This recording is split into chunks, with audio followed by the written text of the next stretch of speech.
So ayan mga kamay, dahil meron tayong event dito sa ating yung fireworks. So mag-ihaw tayo nito. Abangan natin yung fireworks sa sabaw. Ihaw tayo ng isda, tapos to balunan. Siyempre yung pinaka-favorite ng lahat, barbecue. So unahin na natin to siyempre. Sa lang, dulo. Ayan dito.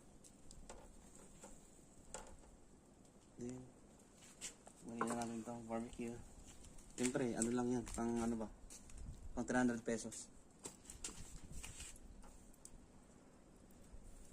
Yan. 300 pesos lang mga kamanong. So, lusog-lusog ka na, Kasi, habang antayin natin yung fireworks. Yan. Nag-ano tayo, siyempre, habang papak-papak, di ba? Yan. Yan dyan. Dito pa mo. Dito pa mo.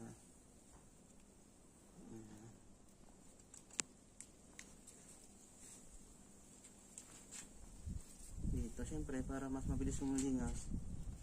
Sasawan na natin mga kamano. Ito na yung ginawa kong sasawan.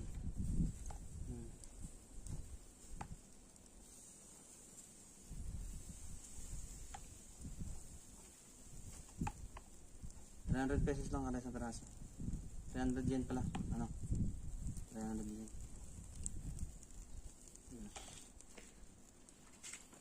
Tadaan!